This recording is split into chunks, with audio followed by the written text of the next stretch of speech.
Hi, this is Kiana Miner. Welcome to the Crazy Courage webinar, where we are busting success myths and learning how to live more courageously.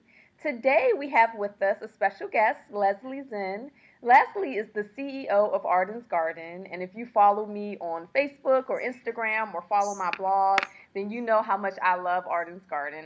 It's an Atlanta-based juice company, and when I lived in Atlanta, I used to buy their juices all the time. Now I actually have them shipped to me in Washington, D.C. Oh, So nice. excited to have you here, Leslie. Oh, Welcome. thanks. I'm thrilled to be here. Awesome, awesome. So Leslie, I know years ago when I first met you, you were like the picture of courage to me. You were CEO of this great company. You have, a husband, you have children, and you're somehow managed to keep it all together. Right. Tell us, what has courage meant for you in your life? So there have been so many times in my life and in my work life and personal life when really difficult challenges would come up and I would be terrified. Okay. And I would talk about my fear with somebody that I felt I trusted. And then the thing I always learned was I suited up and I showed up no matter what. Okay. So I could feel as much fear as I wanted, but I showed up always. Okay. And kind of when you get to the other side of whatever the challenge may be, it builds your own self-esteem. So the next one's not quite as scary. Oh, okay. Nice. Do you feel like you kind of still feel the fear, or does it eventually kind of go away? It never goes away. It's not as frightening, and it doesn't last as long. Okay. I used to think, well, look at all that energy you wasted worrying. It didn't get you anywhere. But now I sort of think that the man upstairs appreciates a little respect. Okay. So, just doing the right thing, but also acknowledging that not always is everything easy. Okay. Yeah. Okay, awesome. Could you tell us just a little bit more about yourself? Just introduce yourself to the group and tell us a little bit more about yourself and your journey to become the CEO of your family-based business. Okay. Well, I'm 49 years old, and I have 4 children. One is 13, my daughter Delaney, and then I have 3 boys. Wow. Yes, 13, you believe it? I have 3 boys, 3, Raphael, 6 years old is Aton, and 8 years old is Diego. Okay. So I am the poster child for having children late in life. All my children were born after the age of 35 with no medical intervention. So, That's courage in and of if itself. you keep yourself healthy, yeah. you can have children later on. Okay. So that's the good news. I started working at Arden's Garden when I was 30, and I had graduated college and I was applying to med schools. And my mother had started the company with my brother, and they were starting to grow and they were working a lot. And my mom asked me to come on board and help. So I was sort of faced with the decision of, did I want to go to med school or did I want to go into the family juice business? And I chose the juice business because I felt like the things I was looking for in med school was to help other people. Okay. And this would be like a way to marry 2 of my interests, which was helping other people and doing business. So for me, it was a really great experience. My brother was CEO at the time, though. And 3 years later, he came to me and he told me that he did not want to work with me anymore, and either he or I needed to go. So that would be the first time that I was terrified. Okay. And I said, well, I'm not leaving, and I didn't think I could do it without him. Okay. So that was a very, very scary, scary time. But, I just came to work every day. I had people helping me, and asking for help is really important. Okay. So... yeah, and then I had 2 other incidents that were really challenging. One was a couple years later, I got pregnant with my daughter Delaney. I had never thought about really having children, and I did not want to be married, and the father did not want to be involved also. So that was hard because I was never really knowledgeable about being a single parent. I didn't know anyone that had been a single parent, but it turned out to be the single best thing that ever happened to me. Okay. And so, sometimes things that appear just terrifying can be the best Okay. after you walk through them. Okay. I know your daughter's 13 now, but I Hmm. love that you share that story because I think sometimes in the midst of something unexpected happening, we can just kind of put on this cloak of fear. You know what I mean? Well, what if this Hmm. happens? What if that happens? Can you remember in that moment things that you may have done to bring yourself out of sort of that fearful state? To be quite honest, I was the last 5 months were very, very challenging for Okay. me. I wasn't so much fearful as I felt ashamed. I Okay. felt like it was not right to bring a child into the world with only one parent. Okay. But I knew it was what I was going to do. And I just, you just keep on plugging. And the one thing that I like to do in my life is to learn from my Right. mistakes. So I don't consider my being a single parent a mistake, but what I do consider being a mistake was not enjoying every second that she was growing inside of me. Oh, wow. So Okay. when I gave birth and they handed her to me, that was the first thought in my mind was, oh my goodness, I Right. have this incredible creature and I didn't enjoy this opportunity. So, for the next one I was like, okay, no matter what comes your way, I'm gonna enjoy the moment. Okay. And that's what I've strived to do. Oh, awesome. Do you feel like enjoying the moment has served you as CEO? Sometimes, life is practice. Right, right. I haven't perfected it, Hmm. but for sure, I think I'm happiest when I want what I have. Oh, okay. And, I've gotten so much more than I ever dreamed that I would have. And sometimes, I don't take the time to smell the roses. So that's the challenge that I'm facing now is to appreciate the things that I've worked hard to get. Okay. I agree with you. I think smelling the roses is one of the harder things for me too because you never really feel like you arrived, you know? You're like, Right, "Well, I still have a ton of things to get done." right. In order to kind of feel successful. Do you feel successful now? Oh yes, I definitely feel Okay. successful now. Okay. It took a while though, but I know distinctly when the time came that I realized, okay, Right. I'm doing this. I Hmm. know what I'm doing. For a long time I thought maybe I'm faking it, Right. but I feel confident that I pretty much know what I'm doing now. So yes, I do feel successful, not just in business but in life. Oh, wow. What's the distinction for you? What do you consider success in life? Feeling satisfied with where I am, Okay. Okay. and I really feel like I've done so many of the things that I wanted to do, Mhm. and I'm really proud of it. Oh, I feel that's like I'm a great. great example for my daughter, Mhm. and I really want to be this example for other women because for women it's very hard to do everything. There's not, we're expected to have children, to work, to clean up the house, to make everything, and it's a heavy load, and it's not so easy to make it in business as a woman. So I try really hard, especially in our company, to empower women to Okay. uh, to grow and be successful on their own. Yeah, I agree with you. I think a lot of times you feel like you have to choose. Like, do I want a family or do I want to be really successful in business? Like you don't feel like you can necessarily have both, and that's why I was so grateful when I did meet you to see that you were balancing both of them. How do you do that? How do you balance both worlds? Sometimes it's not balanced. Okay. Right now, I'm in a pretty good period, but we're growing really quickly. And so there are times when the work demands outnumber the child or family demands. And Okay. that's when things get out of whack. And that's also when I don't feel good about myself. So Mm. that's the biggest challenge for me is that I really love work. It's very exciting. I feel passionate about what we're doing. Mhm. So it's hard sometimes to say, no, I can't be there. Right. But it's something that I have to do because I have young children and my parents worked and I know how it affected me. So I want my kids rather, to feel like, okay, she's also there for me. And let me say one other thing. I have help Okay. and I accept help.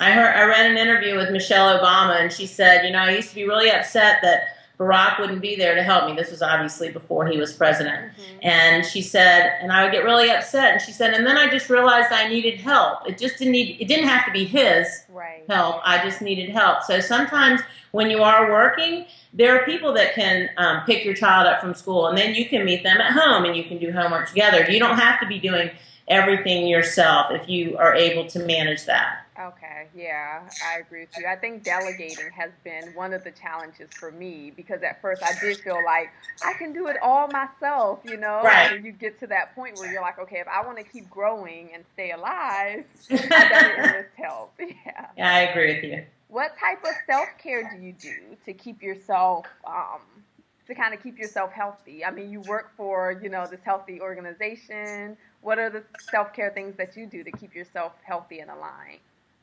So I drink a lot of juice. Good. I exercise almost daily. Okay. It's really, for me, a way to clear my mind. It's like it really makes me calm and much more happy if I'm able to exercise. That's like the way that I take care of myself. Okay. I also have a group of friends women friends that I see hopefully once a week. Sometimes I'm not able to do it, but it's a way of checking in. Okay. And talking about, okay, here's where I am, here's what I'm working on, and a way to be held accountable to some other people that are striving to do similar things, to grow spiritually and things like that. Okay, nice. You mentioned earlier that when you became CEO, or when you were about to become CEO, that you had the challenge of knowing whether you could do it on your own. That, your brother was leaving, or that was the decision you came to. Were there self-worth issues that came up? And if so, how did you deal with those? Oh, my goodness. Yes, there were self-worth issues that came up. How did I deal with them? I came to work every day. Right. I did the best I could every day. Right. And when you're busy and when you're into action, you have to get out of the problem and into the solution. Okay. It doesn't have to be solved, but you have to be in the solution. So if you feel, when I felt terrified, and I'm telling you, I felt terrified.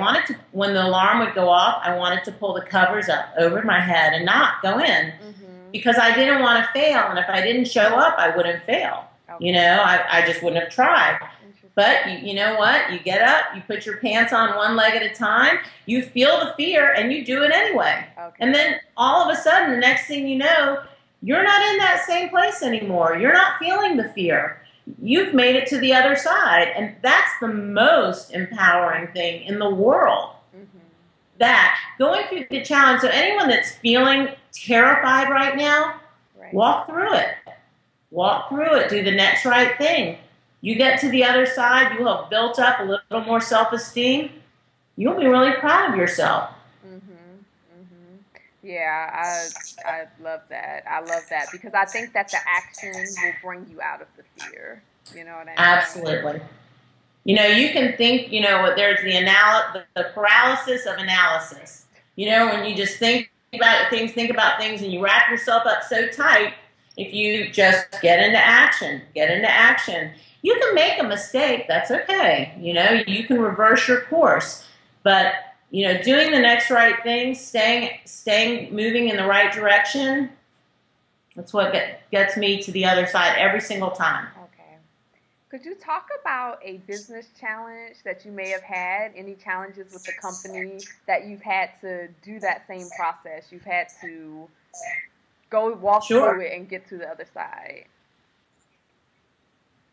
Sure. So in 2003, we had bought a plant, and we had moved to the East Point part of Atlanta, the south part of Atlanta. And on a Friday afternoon, I got a phone call from Publix, and the buyer said, "Are you sitting down?" Not a good way to start the conversation. And I said, "Yes, I am." And he said, "We are going to stop carrying your product starting tomorrow." I mean, literally, like the air was sucked out of my entire body. I almost couldn't say goodbye. Like, I couldn't put a sentence together. I was like, oh my goodness, we bought this plant. We maybe had been here 3 months. And now this is it. I'm done. It's over for me. So I hung up the phone. We had already had orders pulled for them for the next day. We had produce we had purchased to make juice, and on and on. So I took that weekend and I just kind of gathered myself.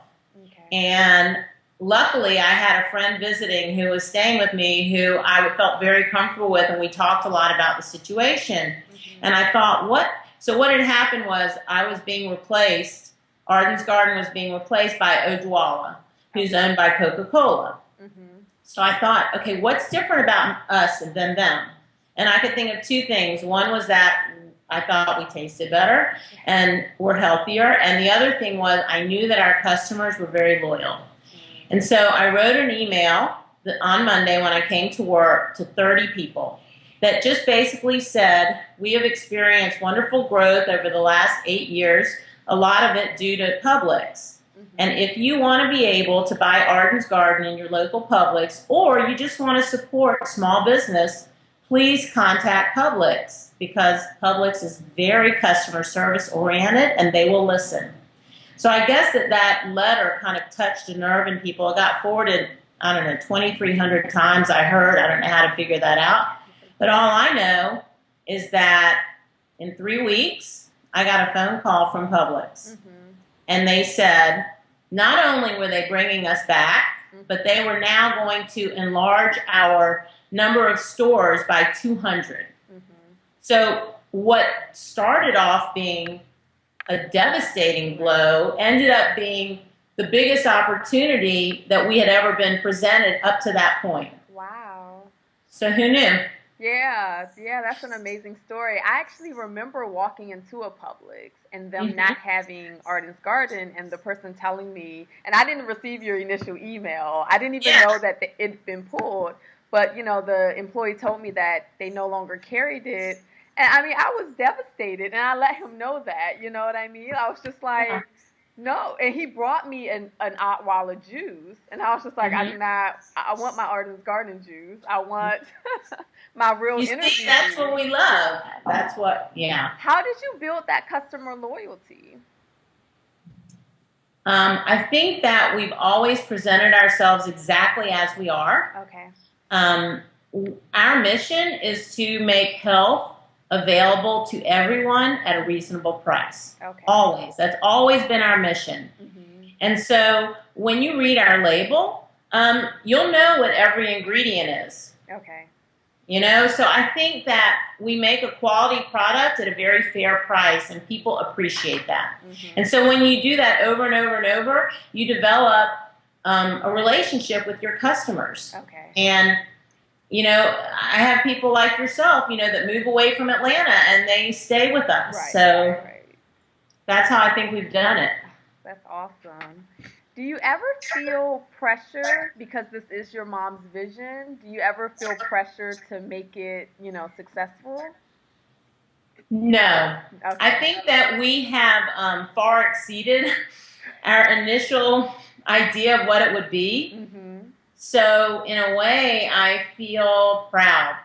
That's awesome. I feel really proud of what we've been able to do, and very grateful. Mm-hmm, mm-hmm. Has your mom said some similar things? Oh, my gosh. My mother, so I don't know if you know this, but my mother lives with us now. Oh, wow. Okay. So, I see her every day, and she is my mother is the visionary, mm-hmm. but she appreciates that I was the nuts and bolts. I'm the business person. So, she always tells me over and over that she's so proud of what I've done. And that's pretty cool coming from your mom, because, moms and daughters, we can have a little weird rub going on sometimes.